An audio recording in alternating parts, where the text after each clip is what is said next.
তার মানে আপনার স্লিপ রেস্টোরেশনটা হয় না। তার মানে সকালে যখন উঠবেন, হয়তোবা আপনি ঘুমিয়েছেন 6 ঘন্টা বা 7 ঘন্টা, হয়তোবা আপনি ঘুম থেকে ওঠেনও নি, কিন্তু যেহেতু আপনার ডিপ স্লিপটা হ্যাম্পার্ড হয়েছে, তার জন্য সকালে উঠে ইউ ওয়ন্ট ফিল রিফ্রেশড। আপনার একটু হেডেক থাকবে, পোর রিফ্রেশিং, মানে আপনার রিফ্রেশ লাগবে না। তো তার জন্য কি হয়, আমরা ভাবি ঠিক আছে আমাদের রিফ্রেশ লাগছে না, আমাদের হেডেক হচ্ছে, আমরা আরো চা কফি নিই। তো আরো বেশি চা কফি নিলে আবার কি হচ্ছে, নেক্সট ডে তে সেম প্রবলেম আরো হচ্ছে। আবার এই চা বা কফি বেশি নেওয়ার জন্য আপনার ডিপ স্লিপ আবার হ্যাম্পার্ড হচ্ছে, এন্ড এই সাইকেলটা বারবার চলতে থাকে।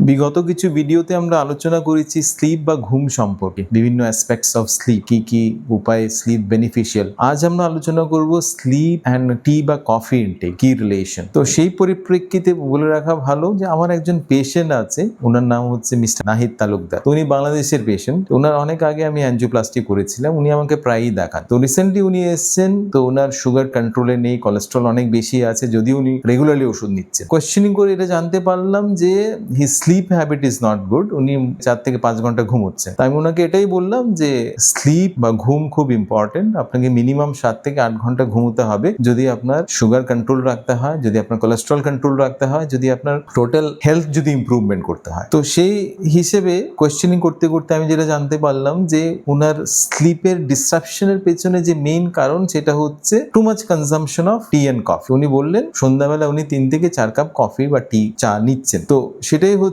ওনার স্লিপ বা ঘুমের পক্ষে অন্তরায়। তো টি বা কফি আমরা আগে অন্যান্য ভিডিওতে আলোচনা করেছি, this are very good for health, কারণ টি বা কফির অনেক হেলথ বেনিফিট আছে। স্পেশালি টি বা কফিতে আছে অ্যান্টি অক্সিডেন্ট, স্পেশালি কফিতে আছে chlorogenic acid which is a strong antioxidant, আর টিতে আছে বা চাতে আছে ক্যাটেকিনস, যেটা হচ্ছে স্ট্রং অ্যান্টি অক্সিডেন্ট, যেটার অনেক হেলথ বেনিফিট আছে, ইনক্লুডিং সুগার প্রেশার কন্ট্রোল রাখতে এটা সাহায্য করছে, ইভেন ওয়েট লস করতেও সাহায্য করছে। তো টি বা কফির যে বেনিফিট গুলো সেটা যদি আপনাকে আরো জানতে হয় আমাদের পুরোনো ভিডিওতে আপনি গিয়ে দেখতে পারেন। কিন্তু টি কফির এই বেনিফিটের সঙ্গে সঙ্গে আরেকটা জিনিস আমাদের মাথায় রাখতে হবে, সেটা হচ্ছে চা বা কফিতে আছে ক্যাফিন নামে একটা সাবস্টেন্স। তো ক্যাফিন ইজ বেসিক্যালি স্টিমুলেন্ট, যেটা আমাদের স্টিমুলেশন দেয়। তার জন্য অনেক ক্ষেত্রে আমরা যখন চা বা কফি নিই, যখন আমাদের একটু ঝিমুনি ভাব আসে, ওই need to feel more refresh, তখন কিন্তু আমরা চা বা কফি খাই so that we feel more energetic, আমাদের মুড যেন আরো ভালো হয়, তার জন্য আমরা চা বা কফি নিই। সেটা কিসের জন্য হয়, এটা হয় বেসিক্যালি চা বা কফিতে আছে ক্যাফিন, যেটা আমাদের যে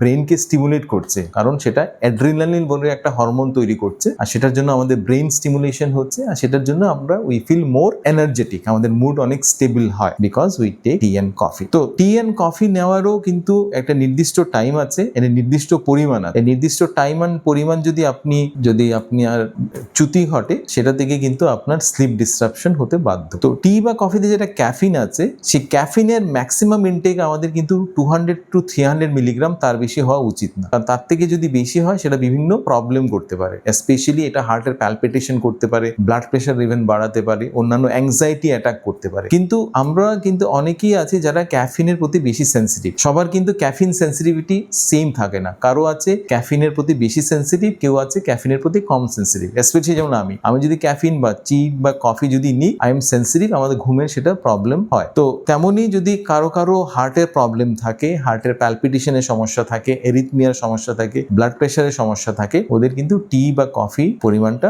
কম রাখাটা ইম্পর্টেন্ট। তো ম্যাক্সিমাম যেটা আমি বললাম, ম্যাক্সিমাম ইনটেক ক্যাফিনের 200 to 300 মিলিগ্রাম পার ডে, তার থেকে বেশি হওয়া উচিত। 1 কাপ কফিতে ক্যাফিনের পরিমাণ হচ্ছে অ্যারাউন্ড 100 মিলিগ্রাম, আর 1 কাপ চায়ে ক্যাফিনের পরিমাণ অলমোস্ট 50 মিলিগ্রাম। তো ম্যাক্সিমাম 2 থেকে 3 কাপের বেশি চা বা কফি নেওয়া কিন্তু উচিত না পার ডে। তো সেটা হচ্ছে maximum daily intake. Next question হচ্ছে আপনি কখন নেবেন চা বা কফি। চা বা কফি নেওয়ার বেস্ট টাইম হচ্ছে সকালবেলা, যখন আপনি সকালে ঘুম থেকে উঠছেন। অনেকেই ঘুম থেকে ওঠার সঙ্গে সঙ্গে কিন্তু চা বা কফি নিচ্ছে। ইনফ্যাক্ট সেটাও this is also not a good practice. ঘুম থেকে ওঠার সঙ্গে সঙ্গে আপনি চা বা কফি নেবেন না, কারণ যখন আমরা ঘুমিয়ে থাকি, ঘুমানোর সময় 6 to 8 আওয়ার্স আমরা যতটুকুই ঘুমোচ্ছি, we tend to lose around 500 ml to 1 litre of water, মানে আমাদের ওয়াটার লস হয় ইভেন যখন আমরা ঘুমিয়েও থাকি রাতের বেলা, কারণ আমরা যখন যে শ্বাস প্রশ্বাস যে নিচ্ছি সেটার হিউমিডিফিকেশনের জন্য কিন্তু ওয়াটার লস হয়, আর সেটা ওয়াটার লস 500 ml থেকে 1 লিটার পর্যন্ত হতে পারে। তো সকালে যখন আমরা উঠি আমরা সবাই কিন্তু সামান্য একটু ডিহাইড্রেটেড থাকি, আর চা বা কফি সঙ্গে সঙ্গে নিলে ডিহাইড্রেশনের পরিমাণ আরো একটু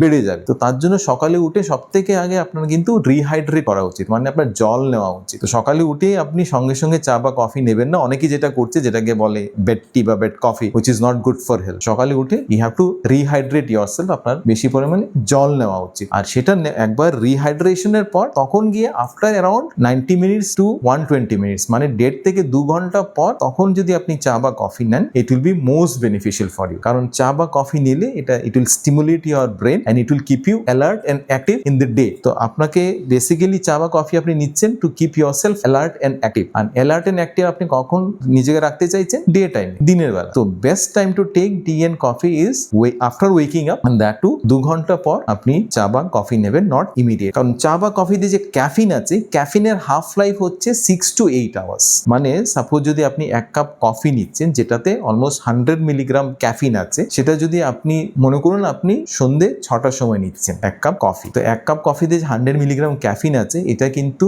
মিনিমাম মানে 6 ঘন্টা পরও কিন্তু 50% আপনার সার্কুলেশনে থেকে যাবে। মানে রাত্রিবেলা 12টা পর্যন্ত কিন্তু 50%, মানে 100 মিলিগ্রামের মধ্যে 50 মিলিগ্রাম কিন্তু আপনার সার্কুলেশনে বডিতে থেকে যাবে। তো আপনি তখন যদি ঘুমোতে চেষ্টাও করছেন, আপনি কিন্তু পিসফুলি ঘুমোতে পারবেন না, কারণ এই 50 মিলিগ্রাম ক্যাফিন যেটা আপনার সিস্টেমে আছে সেটা আপনাকে ঘুমোতে দেবে না। তো তার জন্য চা বা coffee is good for health, কিন্তু এটা আপনি নেবেন early in the day. And কখনোই চা বা coffee should not be taken 6 to 8 hours before bed time. 6 to 8 hours কেন? আমি যেটা বললাম, ক্যাফিনের হাফ লাইফ হচ্ছে 6 to 8 আওয়ার্স। তো আপনি যদি 10টার সময় ঘুমোতে যান, আপনি অ্যাভয়েড করবেন চা বা কফি 2টোর পর নেওয়া থেকে, আপনি নিজেকে অ্যাভয়েড করবেন। It's better to take during day time and before 2 o'clock। কারণ চা বা কফি যে ঘুমানোর যে প্রিভেনশন যেটা করছে, ঘুমোতে যেটা প্রিভেনশন করছে, বিভিন্ন উপায়ে সেটা করছে। কারো ক্ষেত্রে চা বা কফি নিলে ঘুমোতে, মানে onset of sleep is difficult, মানে ঘুমোতে পারছে না, because your brain is very stimulated. তো onset of sleep is hampered. কারো আবার ঘুমিয়ে যাচ্ছে কিন্তু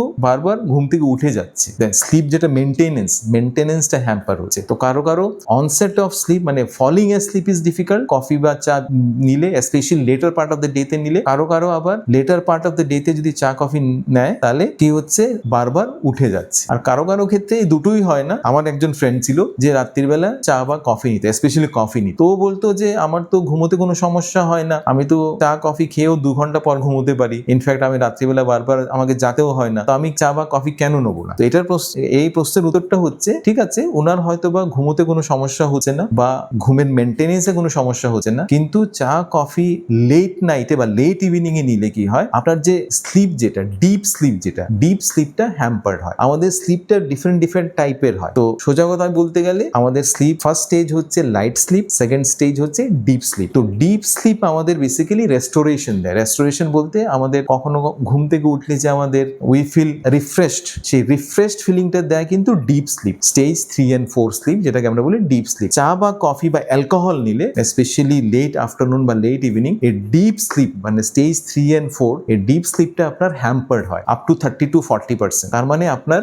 স্লিপ রেস্টোরেশনটা হয় না। তার মানে সকালে যখন উঠবেন, হয়তোবা আপনি ঘুমিয়েছেন 6 ঘন্টা বা 7 ঘন্টা, হয়তোবা আপনি ঘুম থেকে ওঠেনও নি, কিন্তু যেহেতু আপনার ডিপ স্লিপটা হ্যাম্পার্ড হয়েছে, তার জন্য সকালে উঠে ইউ ওয়ন্ট ফিল রিফ্রেশড, আপনার একটু হেডেক থাকবে, পোর রিফ্রেশিং, মানে আপনার রিফ্রেশ লাগবে না। তো তার জন্য কি হয়, আমরা ভাবি ঠিক আছে আমাদের রিফ্রেশ লাগছে না, আমাদের হেডেক হচ্ছে, আমরা আরো চা কফি নিই। তো আরো বেশি চা কফি নিলে আবার কি হচ্ছে, নেক্সট ডেতে সেম প্রবলেম আরো হচ্ছে। আবার এই চা বা কফি বেশি নেওয়ার জন্য আপনার ডিপ স্লিপ আবার হ্যাম্পার্ড হচ্ছে, এন্ড এই সাইকেলটা বারবার চলতে থাকে। তো তার জন্য অল ইন অল, আপনার যদি পিসফুল গুড রেস্টোরেটিভ স্লিপ দরকার হয়, you should avoid taking minimum tea and coffee. আপনার পরিমাণটা আপনাকে মাথায় রাখতে হবে, 1 কাপ বা 2 কাপ, তার বেশি নেওয়া উচিত না, স্পেশালি লেট আফটারনুন 2টোর পর আপনার নেওয়া উচিত। তো আগে যেটা আমি বললাম আমার পেশেন্টের কথা, মিস্টার নাহিদের কথা, উনি কি করছিলেন, উনি চা কফি নিচ্ছিলেন সন্ধ্যাবেলা 3 থেকে 4 কাপ নিচ্ছিলেন, and that was the main reason যেটার জন্য উনি ঘুমোতে পারছেন না টিল 1 o'clock or 2 o'clock। তো সেই হিসেবে